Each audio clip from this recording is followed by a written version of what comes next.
So in a few, I'm gonna have Steve Hybicki on here. He's a multi-platinum recording, mixing engineer. I've been working with him since 2016. Actually, I met him at Castle Hill Studios. I actually met him when I was also interning. Well, I met him at SAE when he was doing a seminar there, and then from there, he told me he needed an assistant engineer, and I was happy to work with him. And from there, you know, I learned a lot of things from working with different producers, different artists, and it's been, very beneficial. We're working on a few credits this year. He has a lot of hits from Eminem, Katy Perry, Miley Cyrus, Mariah Carey, Ray Shrimmer, Gucci. Been blessed. YL and I, we already, we're working on the Slime preset pack. Haven't promoted it yet because there's still a few other things that we need to fix on there. Yo, What else, Steve? what up, man? What up, Zip? Well, you out.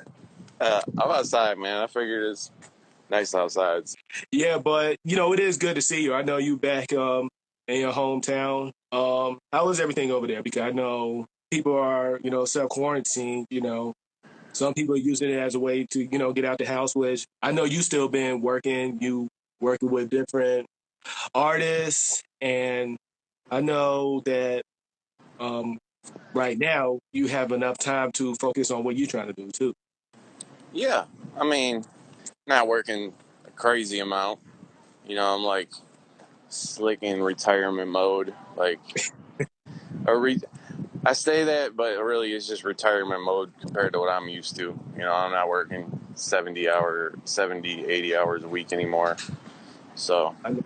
like, to me, that's like practically retirement. So what, you gonna give the title to Randy? He's still working full time Yeah. for sure. It doesn't mean I might not go back to it. It's just right now I'm kind of just chilling.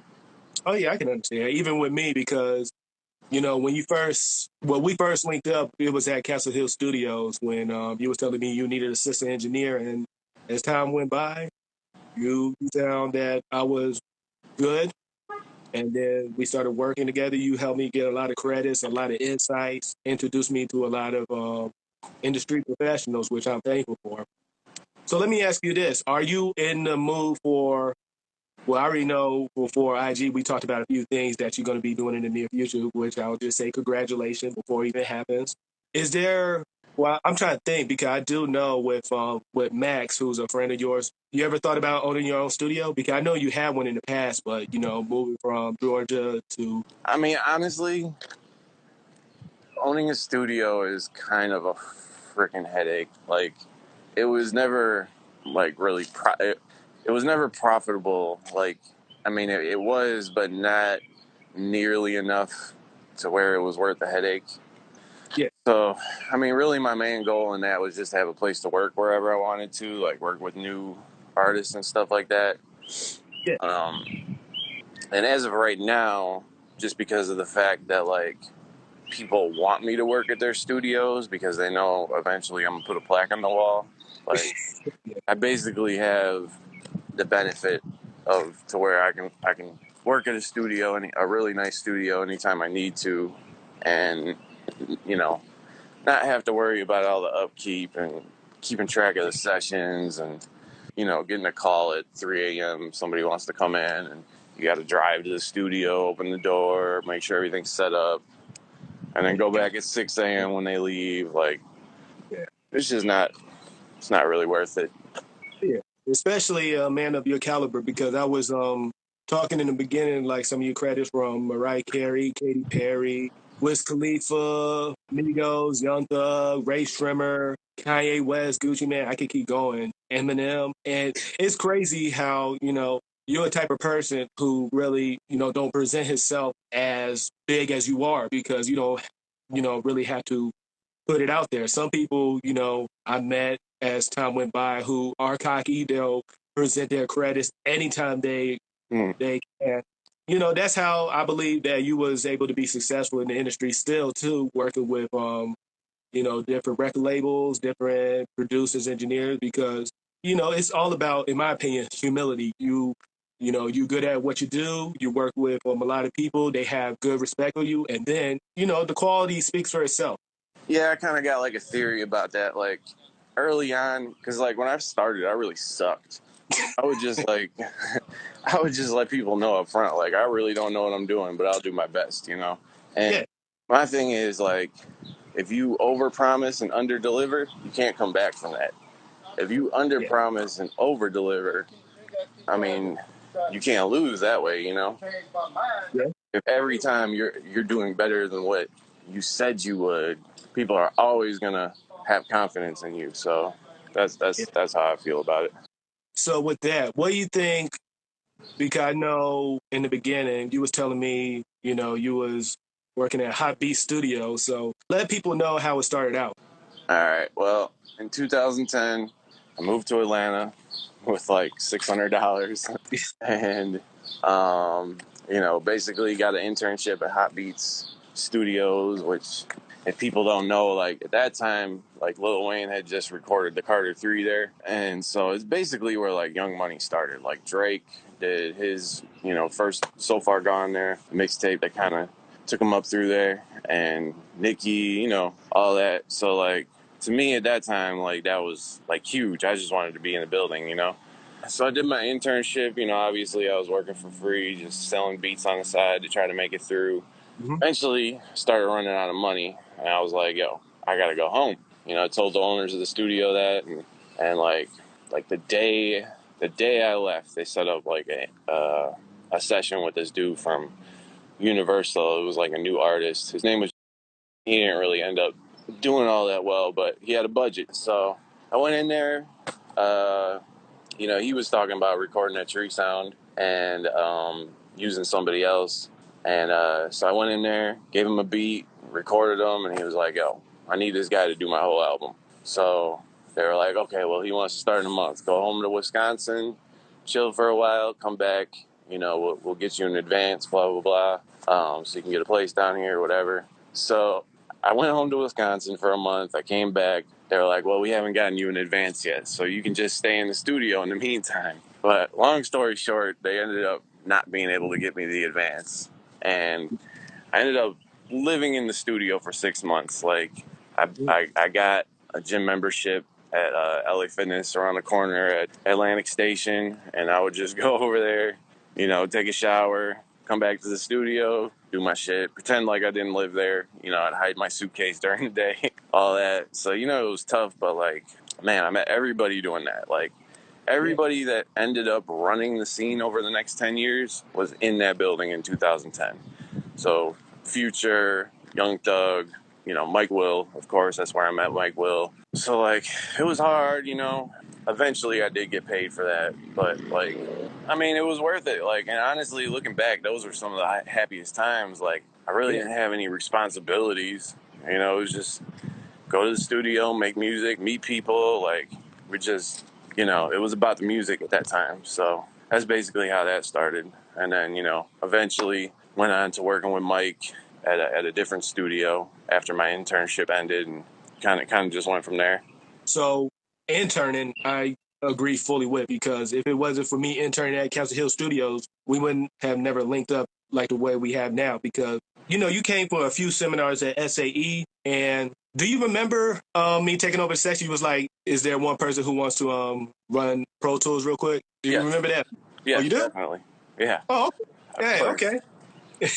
Yep. Yeah, because I know you was doing a lot at the time. You had another assistant at the time, and y'all was going back and forth on past sessions y'all worked on. And I already had it in my mind. I wanted to work with you because every week at SAE, School for Audio Engineering, they had seminars with different industry professionals, from engineers, producers, studio owners, executives, A&Rs. So there was a lot of opportunities. Everybody who came through, I networked with. I got their business cards, but I never like had a long-term relationship like I have with you because of your experience. And then we knew a lot of the same people. It's crazy, from Justin Padron, Dan Cohen, rest in peace.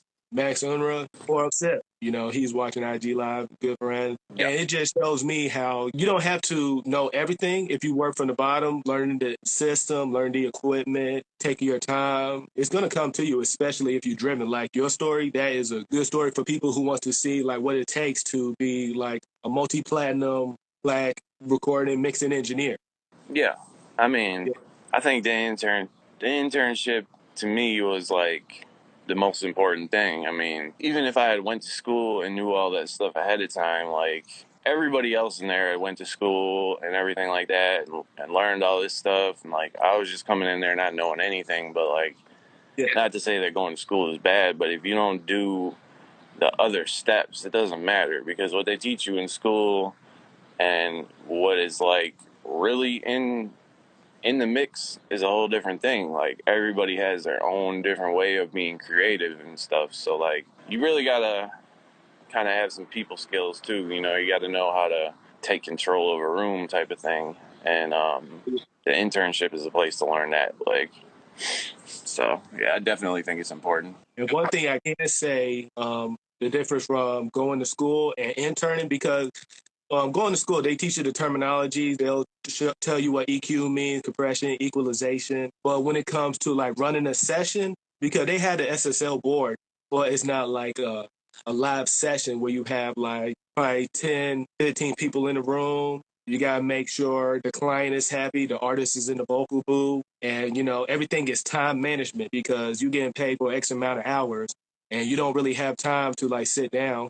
That's why I tell people if you're going to have a session, you know, get there at least. How early do you get to the session? I say like at least 10, 15 minutes, especially if it's like back to back sessions. Well, I mean, realistically, these days, I'm always the last one walking in. But that's I got I got people to get there before me. But yeah, no, back in the day, like I definitely was there, 15 minutes early, whatever. Like these days, like the my bad, I was just reading some of the comments from Young Axl Rose, tell them where the sauce came from. but I think he was like one of the first people who used to call me the sauce, by the way. Yeah, I mean, these days, like the setup process. Like, if I'm going to a new studio, like if I'm out in LA and it's a studio I've never been to, like, and I'm not bringing my personal engineers with me, like Yeah, that's a whole different story. I'm gonna get there, try to get there a little bit early, like meet whoever, because they're probably gonna give me an assistant, like from the studio, so I need to like meet them, get on the same page with them, whatever. Also, though, I haven't really done recording sessions in years. It's more been about the mixing. But yeah, yeah, definitely like when I was doing that, try to get there early and set up at least know what's going on a little bit. Because every studio is different. But that's part of the reason why like eventually I just use such a simple template because like bouncing around. One day we'd be in LA, one day we'd be in New York, and back in Atlanta. Might recorded 5 different studios a week. I just started using like the most basic plugins that I possibly could, so yeah, that there was like a better chance of wherever we were working at having everything that I needed. So like simple 7-band EQs, regular R compressor, whatever, like simple stuff like that everybody has. Because otherwise, you're like going from one studio and then at the next place, like they don't have anything. You try to pull up the song and it sounds completely different than it did at the last place. So that's the strategy there. okay. When it comes to your template, because you said the 7 band EQ, the R compressor by ways, like that's one of my favorite compressors actually. Is there any other plugins that you normally use on every session? I mean, as far as like the recording template goes, like the 7-band EQ, R compressor, D-verb. I got R-verb on a send, extra long delay on a send, and Pug Child. I definitely like to throw the Pug Child in there if I can. Plug Child 670. Yeah. And then as far as like the mixing template goes, like it's not much different. Like, I'll use the SSLG channel as like the final. I still start with like the 7-band EQ, R compressor, and all that, and then put the SSLG channel on the top just to use the expander, You talking about the the G the channel? gate, Oh, the not the gate, G compressor. You talking about the the G yeah, channel. that has the EQ and compression on it, right? Yeah, and it has the gate. Oh yeah, yeah, yeah. Yeah, the SSL compressor and the gate are nice. Other than that, every once in a while, Manny reverb. I'm keeping it pretty simple though, man. Oh, and a NLS. If you guys have seen Jason Joshua's mix with the Master Series, you already know that like the NLS is a huge part of it. Like 5 in a row. That Yeah. secret's kind of out now, so I don't really mind telling people that. But yeah, you put 5 NLS G channels on your drum bus, it's gonna do something to it. I didn't even know that one because I used the NLS. I used the channel and the bus, the Neve, the SSL, and the Chandler. I think that's the three emulations on it. Uh, yeah, I don't Yeah. even know what they are honestly. I'm not very technical when it comes to it honestly, but like I just knew that like when I was out there in LA working with Jason, I think we were mixing I don't know Ray Shrimmer's album, maybe Miley's album, something like that. He was telling me that like he would run all his drums through a Neve and it would color each side, and that's what was helping. You know, like the left side would sound slightly different than the right side, and that Yeah. was helping kind of make it pop out a little bit. So in my head, I'm like, oh shoot, well, I got these analog, these things that fake an analog sound. I wonder what it would sound like if I used these. And then I just started stacking them on top of each other, and before you knew it, it was a completely different sound. Like Jason eventually ended up getting the tip for me, but I thought I was doing what he was telling me. Like I thought that that's what he was telling me to do, and then I sent him a session back, and he's like, "Yo, what the fuck is this? This is fucking amazing," like. So that's how that happened, basically. Does he even know that story? Oh yeah, definitely. I mean, he talks about it on the mix with the Masters. He didn't talk about the fact that I was trying to do something that I saw him do. I just didn't know exactly how to do it, and it was kind of an accident that just turned out being amazing, basically. I know you worked with like a lot of different top engineers in the industry because you worked with Jason Joshua, Seth Perkins, rest in peace. He was Future's like main engineer. Like, I wish I would have met him, never got a chance. Young Guru. Who else? I know Dave Pensado you met in the past. Is there anybody else on the list I probably didn't know you met? I mean, KY, of course. Okay, why Two Chains engineer. He engineered Lil Wayne stuff.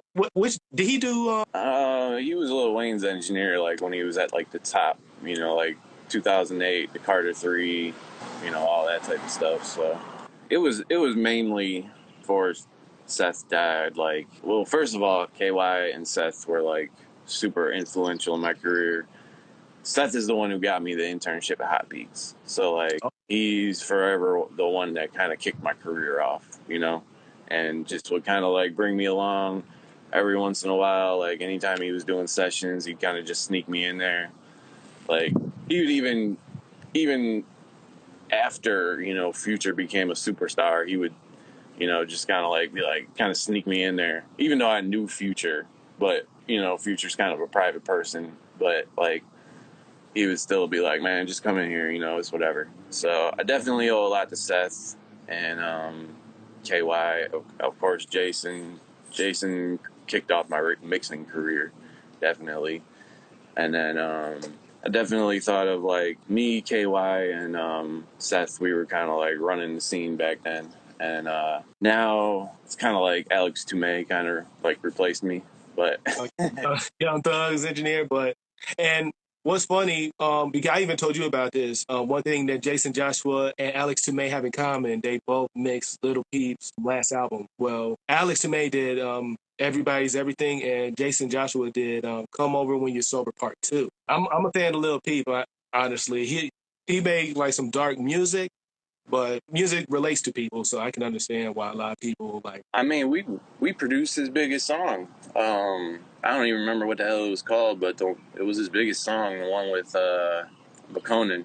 Falling Down. I think. I think that's what it's called. Yeah. And we had given that beat to McConan probably in like 2014. I remember we even started shooting a music video for it. Like me and Max. Max is the one who directed like No Type, No Flex Zone, and a bunch of other big songs. We went Yeah. out on the beach in Santa Monica and like just, just took B-roll of people dancing to the beat by itself. and but eventually McConan took that beat and like redid part of it, or redid the song, and then Yeah. gave it to Lil Peep, and then it came out years later, but they couldn't remember where the beat came from, so they like remade it, but it was like exactly the same thing. They just redid the drums, same drum patterns and everything like that. But eventually, obviously, once the song came out, like we're all listening to it, like, yo, I know that fucking beat, I recognize that shit, and it got straightened out or whatever. But yeah, we did produce his biggest song. And then, you already know when it comes to the industry, things like that happens if you don't understand what to do in that situation when someone reproduce a beat, what to do in that situation, or if a record comes out that hasn't been approved or it needs to be clearance. There's a lot of situation that can like jeopardize, whoever released it might get sued. It happens. It happens. It happens, yeah. Some of this shit is ridiculous. Like the Katy Perry thing. Like I think that's fucking absurd. Which one? Like Dark Horse. They Hmm. said that she bit the melody from like this Christian rock or Christian rap song, and it's Oh like, yeah. first of all, it's not the same melody, and second of all, like it's not like a super crazy melody. It's just did did did did. Like anybody could have thought of that. Like it's really about the drums and the rhythm at the end of the day. So Yeah. like, but she had to pay this guy millions of dollars, and she had probably never even heard the song.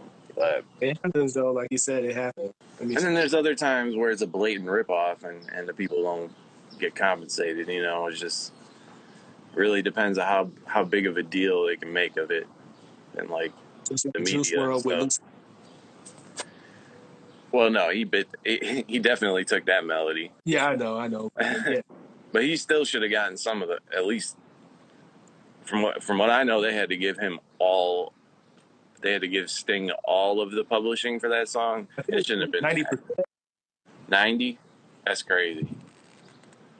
I mean, at the end of the day, like when it comes to this type of stuff, it's a lot more about the drums and the melody. Anyways, you can replace the melody, change a couple things, like, but if the rhythm is there, that's really what makes a difference. Anyways, so Yeah, I don't know. I don't think it should have been that, but it is what it is. I remember you worked on Ti's album No Mercy. Were you a mixing engineer or recording? Oh no, I was a recording engineer. That was way back when I was an intern, 2010. Basically, Ti went to jail. They had like temporary shutdown. What's this label again? Hustle Gang. Yeah, Hustle Gang. Yeah, Yeah, they had Grand Hustle. Grand Hustle. Grand Hustle. Yeah, they had temporarily shut down Grand Hustle Studios. So Young Dro came over by me, and I was on my way home when they called me, and they were like, "Hey, can you come back to the studio?" And I was like super tired, and I really wanted to say no. And that's like one of those times where like just pushing a little bit harder was the game changer for me. Like, because I really exhausted, I wanted to go home, but I turned around, went back to the studio, and it was Young Dro, and it only took me like 2 hours, and that was my first gold plaque. And you was the first intern at Hot Beast to get a plaque, right? I would assume so. I know it says that on my Wikipedia. Yeah. There's no real way for me to know that, but I would assume so. Like, I don't think any of the other interns are doing it. We'll just say that. But around the time they was interning, that's different though, because you can intern at a studio and then you can start running sessions yourself. But having your own plaque by then, that's a big accomplishment. Yeah, yeah. I mean, I was like actually an intern. Like I was an unpaid intern. like, We never got a chance to talk about Randy, who, I told you that he might, you might give the torch to him, but he's been, working a lot. Working on all the trim lights, 1, 2, and 3, right? I know he worked on 2 and 3. Did he work on the first one? He was definitely there. I would assume so. I would assume so. Like, Yeah. that was the whole point why Randy moved to Atlanta, was because I was like, yo, like, this group right here, like, they're about to be through the roof. Like, they're about to blow the fuck up. And he was up in Milwaukee just kind of learning stuff on his own. He was learning so quick. I was like, man, you should come down here. Like, I got a job for you. Like, just work with these guys for a little while. Do like what I did. Just keep your head low. You probably won't make much money for the first year, but after that, you're gonna go. And sure enough, like, Shrim put that no flex zone out, and shit went like number 2, and then No Type went number 1, and That's his there history. you go. Yeah. Oh yeah. Now that I think about it, like, Randy was at the No Flex Zone video shoot, so he had to have been a part of Shrimp Life 1. Okay. So let's go back to, because you was telling me, like, we had a conversation. I remember. Now, this was a story a few people know about. It was the day that I went by your place to learn a tip from you. It was a session of John Legend. And around that time, Mike hit you up because he needed you to work on the Black Beatles remix with Nicki Minaj. Okay. And you remember that one thing I forgot? I barely remember this. I remember working on the John Legend thing, and I remember working on the Black Beatles remix. I didn't remember that they were at the both at the same time. Yeah. But like, I don't specifically remember too much about that situation. I mean, I just know that the John Legend remix, they called me and like wanted it done that day. So whatever it was, I had to. I only spent like a few hours on that, if I remember right, but not 100% sure. I know what you're talking about though. Yeah. So I remember I came through and you were showing me the session of John Legend. That was what you was first working on. Then Mike hit you up on the phone saying the song arrangement for Black Beatles with Nicki Minaj, and you told me I could go ahead and um, just go off of what you was doing on the John Legend track because I basically knew like your template, your setup, just I guess to set it up for you, and I Mm. forgot my highlight, Okay. so I couldn't open Pro Tools. Oh, okay. How do we fix that? We didn't. You had to do it all. I was upset because, like, now I tell everybody, like, if you an engineer, producer, whatever, make sure you have all your equipment because I have my laptop, I have my Magic Mouse, have my charger, no Oh iLok. damn, man! You left me to do everything myself. I Jeez. know, terrible assistant, man. I know, I know. And they were putting the pressure on me, huh? I didn't know I was doing two Billboard chart toppers in a night. Jesus, with no But you help, should be used to that, though. huh? You should be used to that Yeah, I probably was at that time, honestly. because you was like every other day you was at the studio. You was going from Astro Studios to Tree Sound Studios, even Castle Hill Studios, and then after you finish the session, you would go straight back to the house to like, prep to work from there. That actually like opened my eyes to like how consistent you have to be in the industry. It doesn't end as soon as you get home. You gotta stay busy because I remember we was at your place. Mike hit you up like, hey man, this gotta get done. But when you work with someone in that caliber, you have to, execute. Yeah, definitely. That's definitely true. I mean, you got to think like at that level. Okay, say for example, like the John Legend remix and the Black Beatles remix alone, I think that like was in the top 40. So you Yeah. figure like that's potentially millions of dollars. You know what I'm saying? So it's like Mhm. millions of dollars that are gonna feed how many different people? Like if you drop the ball, shit, you know, it's serious. Like if you drop the ball, it's serious. Like you could really fuck shit up for a lot of people. Yeah. So yeah, you got to be very consistent. It's a 20, like at that level, that shit is a 24-hour job.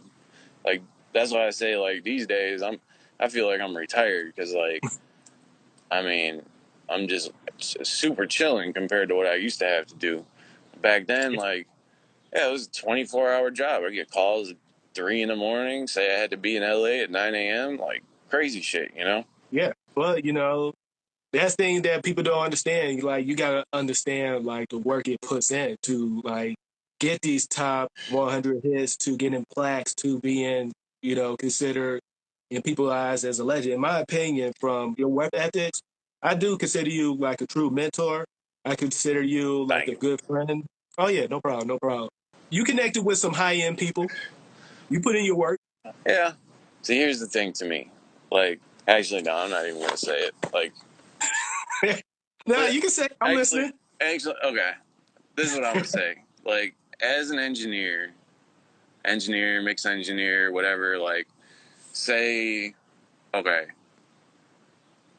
okay. So I think I got nominated for 2 Grammys, and like, if those albums had won the Grammy, like, nobody's gonna be like, "Oh man, Steve Hybicki won a Grammy." Like, so to me, is like it's a big deal, but it isn't. You know what I'm saying? Like, and that's really like why these days I'm more focused on producing, like, because I had an impact on music, but I want to have like a huge impact. You know, like I want to do what Mike did. Like Mike changed the fucking sound of music over the last 10 years. To me, that's like amazing, and Yeah, it takes such a huge amount of self conviction. Like I remember all these people telling them I like remember one time was like telling them, and this is back like in 2013 when we were working with Miley. And no disrespect to, I think he's fucking amazing too. But he oh was yeah, he was telling Mike like, hey, you're not gonna change the tempo of pop music. Like it's always gonna be this. It's always gonna be 120 beats per minute to 130, whatever, that little range. But what he didn't expect is that we were gonna slow down the tempo of trap music to 120 beats per minute. And if you notice, like Black Beatles was the song that kicked all this off. Like right now, we're used to seeing number one rap songs on the Billboard charts. Like right now, you look out of the top 10, at least half of them are rap songs. Like yeah. that was not the case 5 years ago.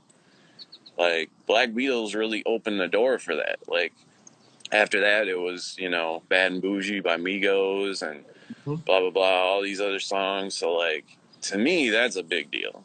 He Yeah, changed the entire direction of music. Like he affected so many people's lives. You know what I'm saying? Like I was a part of that, but like that's eventually what my goal would be to do something like that. You know? I can understand. Now, I'm trying to remember her name. Erica Lee, right? She worked on Bad and Bougie, right? I don't know. You know her, right? I don't think so. She is Lil Uzi Vert's engineer. Yeah, she worked on his last album. Like she been working with him for a while. She worked on Childish Gambino's "This Is Does she go America." by the? Does she go by a different name? I think Kay Lee. Oh, okay. Yeah, she used to be Seth's assistant. So I have met Oh her yeah, okay. Yeah, a long time ago, though. yeah. Now she's taking over. She got a Grammy. She got it for "This Is America." Did Steph ever had a Grammy? He definitely at least got nominated. I know that much Yeah. for Jay Z's album. For whose album? Jay Z. He did the intro to American Gangster. I think was the album name, or it might have been the song name. But yeah, he Yeah, man. definitely at least got nominated because there was a plaque hanging up at Hot Beats. Well, you got blacks too. So I got a honestly, lot of plaques. yeah, I'm surprised you don't have them on your wall. But I do know having plaques is expensive. A lot of people don't know you got to pay for your own plaque. They don't just ship it to you. Well, the ones that I have, I didn't have to pay for. Like Yeah, every once in a while, um, you know, like the Ray Sherman plaque that I have, Yeah. that was Ray Sherman's manager. Like, he went and bought plaques for everybody on the team. What? Aubrey. Migo. Oh, Migo. Okay, yeah, I know who you're talking about. Yeah.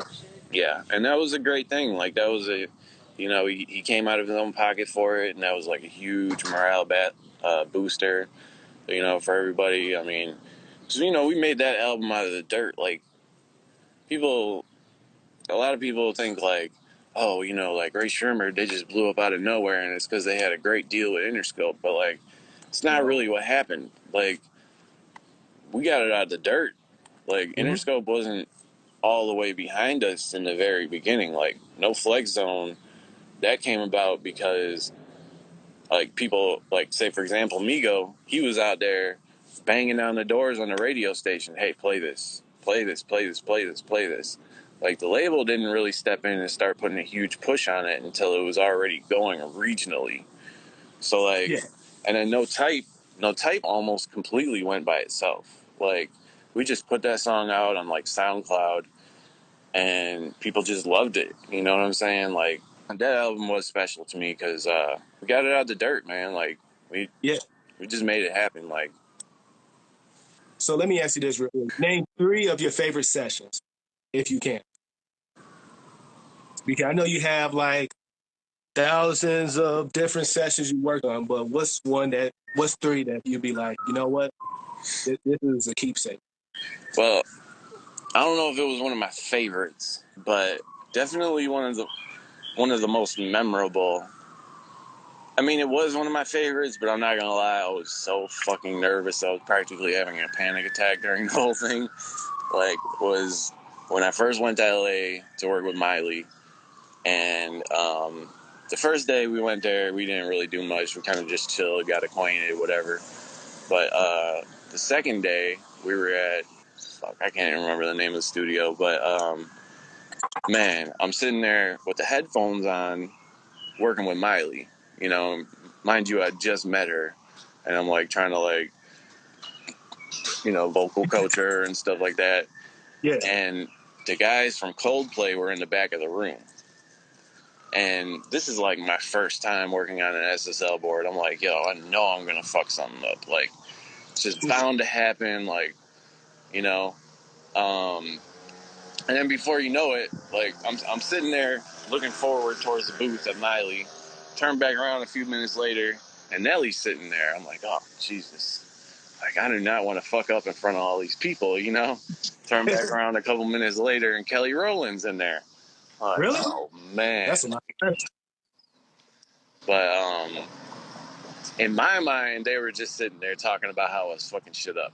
Like, because I couldn't hear them. I had the headphones on. I'm like, man, they're probably just staring at, watching me like, man, what the hell is this engineer doing? He does not know what the fuck he's doing, man. Like, Yeah. tripping. But ended up turning out real good, and that was kind of how me and Miley bonded first, I would say. She started to trust me at that point, and so yeah, that was definitely one of the most memorable for sure. And Oh, see, another really memorable one would have to that's a good be. one. Um, there's a lot of them. A lot of those shrimp sessions, like those were like kind of like magic. Like Because that felt more like a family because it was from the ground up. It wasn't just like when you first met Miley. It wasn't like y'all had prior engagements on sessions and stuff. So I can understand it when it comes to eardrum record. yeah, I mean, like what was that one song Shrimp had? This could be us. This could be us. What you playing? Yeah, Like, I remember before we started that song, I was like, yo, Mike, this beat's fucking amazing. Like, we could give this to, like, Adele. Like, this is crazy. He's like, man, you know what? I think this shit would be even crazier if we made a hit out of it with Shrimp. Like, we'd be breaking new ground. I was like, okay, shoot, let's see what happens. And then Sway kind of just goes in there and, you know, I don't even think at that point when he recorded the main lines in the song, I don't even think he was really. I think he was just warming up, to be honest. And Just like with Black Beatles, because I saw the interview that Mike Will had about Black Beatles. He sent it to him, and it worked that way. I have no clue what Sway did on Black Beatles because he did that one by himself. Like as far as I remember, like he did it like I think he even might have recorded himself. So I really don't know though. I just know that I wasn't there. But definitely like this could be us. Like Sway just went in there and he's like da da da da da da da, and then he just started filling in the Hey, Steve, melodies. give me 1 second. I got a surprise, right? Hold on, real quick. But I'm listening. Don't go nowhere. I'll be right back. What's up, everybody? Oh, speaking of ear drummers, we got Executive Biz in the building. He's over there at Ear Drummers. And yeah, you're definitely right. Real J Nolan. Engineers do deserve more credit. They definitely do deserve more credit. But, you know, Yeah. I think they are getting more credit these days. Like, it's really hard to make a hit record without a good engineer these days. So I think they are starting to get more credit. Yes, Sway Lee is definitely the king of hooks. He's freaking crazy. Like The King of Hooks, yeah. that dude is so ridiculously talented. Like he will make hit records in his sleep. He doesn't even. I mean, man, it's crazy. Like so crazy. Oh yeah, Steve. You never got a chance to see Little Man. Hey, what's up, buddy? This is my mentor, Steve Hybicki, Steve James. Yeah, you on IG Live right now. You want your bottle? Yeah, man. That Dan situation is sad, man. Like so crazy. Like been knowing Dan for a long time now. Kind of came up together. Definitely came up next to each other because we had our studios next door to each other. So it's really really sad to he was really just getting started too. Yeah, I believe that too. He was doing so much.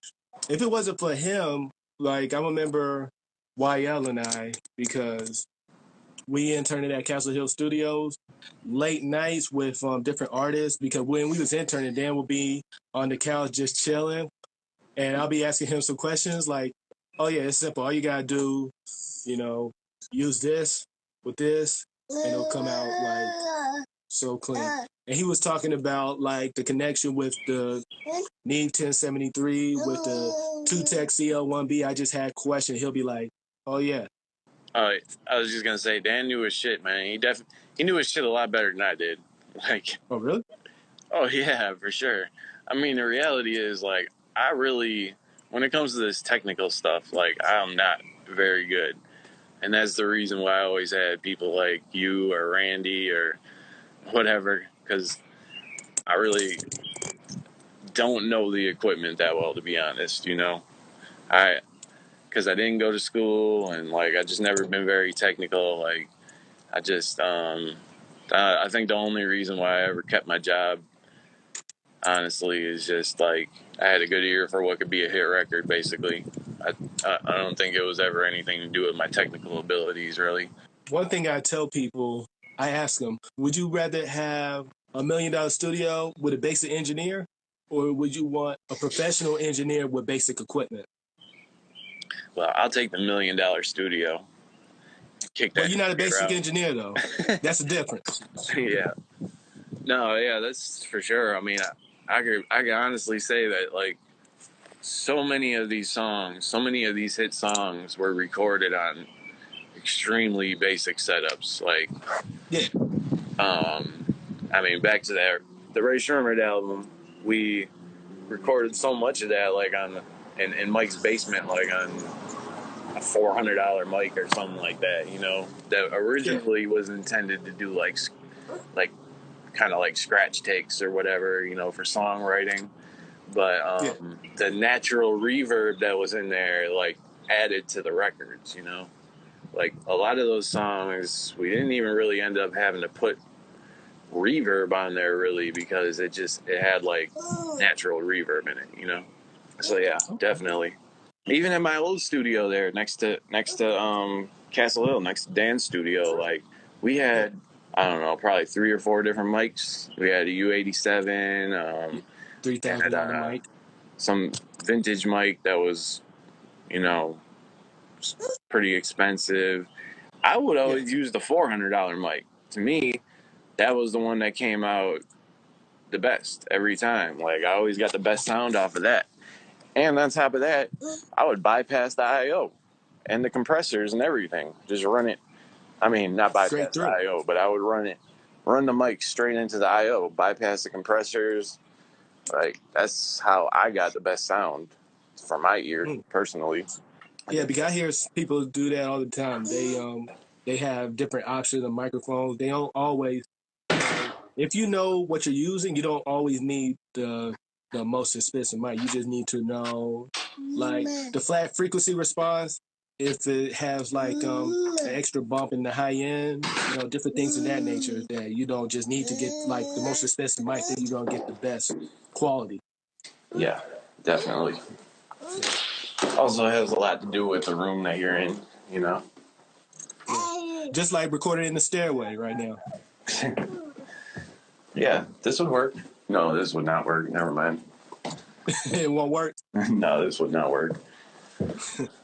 Too much reverb in here. So what do you think about, because you was telling me that Randy was using the Slay Digital VMS on Sway Lee. Have you ever used that mic? I have not. If I have, I don't know. Or I don't remember it, at least. I know that's the mic that Henry is using that he tell me like it emulates like the U87, the 47. Oh, you don't like the 47. You don't like the 47. go, take care of him. But Steve, I want to say thank you because we got like 10 seconds left. I just want to say thank you for, coming out, talking. And I'm going to hit you up later, all right? All right. Sounds good, man. All right. Appreciate y'all for watching. Jay? How y'all doing? This is RadioRebelEars.com. Right now, we got a session real quick. I'm going to go ahead and let you know exactly what we got right now. Okay, so if you know about being an audio engineer, of course, you got to have a session. If you're working with different artists, you got to come to the studio. Thank you. And you got to network. But right now, I'm going to tell you about RebelEars.com. Okay, you see it right here? All right, good. So, this right here is one of the studios that YL and I work at. First off, gotta wash my hands. Stay safe out there with the COVID and all that, okay? Wash my hands. Tell you about this free ebook, okay? I made it 10 quick tips to be a successful audio engineer. All right, okay, so in the freezer, we got the slime preset pack. 60 presets, right? Okay, so I'm sitting down right now. We actually got a session about to line up, but not only you get that, you get the stock preset pack, okay? 30 presets, that's a bonus. Now, a lot of people wondering how much this is all going to cost, because I know a lot of people thinking, well, it's going to cost $40, $30. No, it's $24.99, right? That's the total value. But can we do better than that? Of course we can. So what we're going to do, we're going to go ahead and take 40% off. So right now it's only $14.99. So altogether you get it 90 presets for $14.99. And these are sessions that we actually worked at this studio, Castle Hill Studios, Tree Sound Studios. So these are all high quality presets that we actually work from different studios, working with different artists to go ahead and give you a little sample of our talent. So go ahead, go to the website, get the ebook, get the preset pack, leave me alone.